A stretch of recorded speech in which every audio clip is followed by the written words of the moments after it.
अस्सलामु अलैकुम वरहमतुल्लाह। मुहतरम सामईन और दीनी भाइयों, क्या तबलीगी जमात के लिए मस्जिद के बैतुल खला और गुस्ल खानों का इस्तेमाल करना सही है या गलत?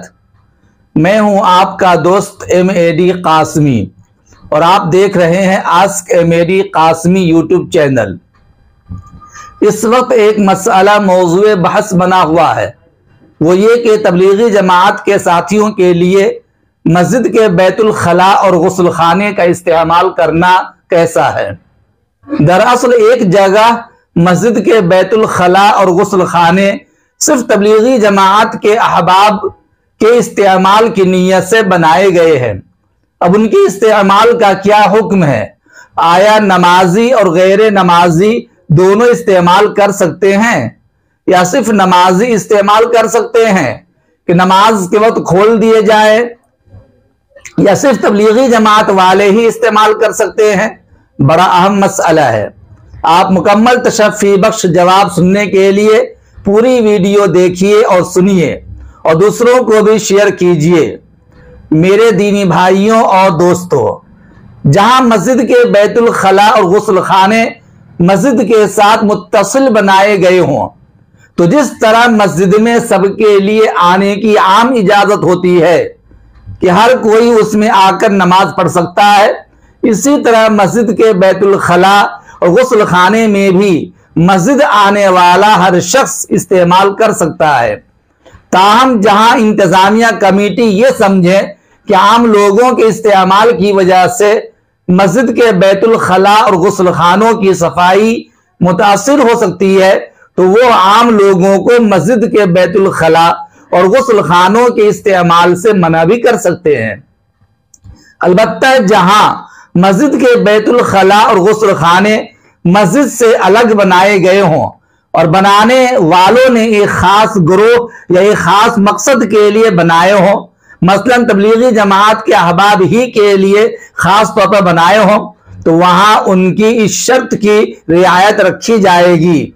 लिहाजा जो सवाल पूछा गया उसके मुताबिक अगर मस्जिद के बैतुल खला और गुस्ल खाने मस्जिद से मुत्तसिल बनाए गए हों और इंतजामिया कमेटी की तरफ से उनके इस्तेमाल पर कोई पाबंदी न हो, तो इस सूरत में तबलीग वालों के साथ आम नमाजी भी उसको इस्तेमाल कर सकते हैं।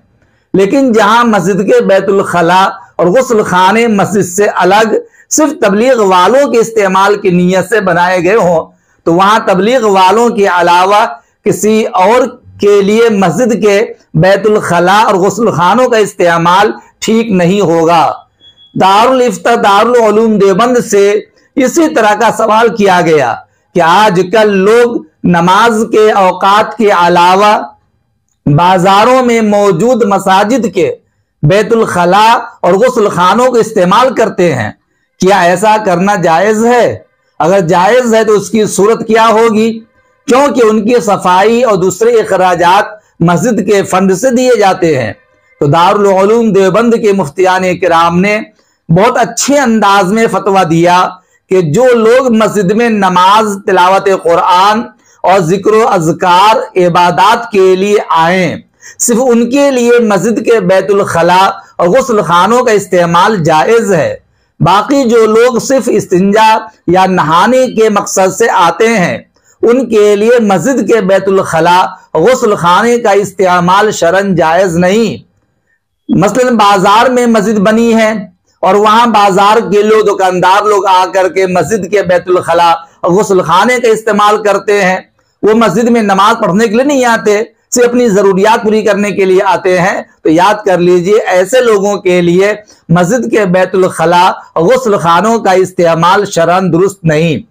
तबलीगी जमात के अहबाब चूंकि हर वक्त मस्जिद में ताअत इबादत, जिक्र, तिलावत और दीगर इबादत में मसरूफ होते हैं और एतकाफ की नियत करने वाले होते हैं, नीज वो परदेसी और मुसाफिर भी होते हैं, इसलिए उनका मस्जिद में बना हुआ गुस्ल खाना और बैतुल खला का इस्तेमाल बिल्कुल दुरुस्त है।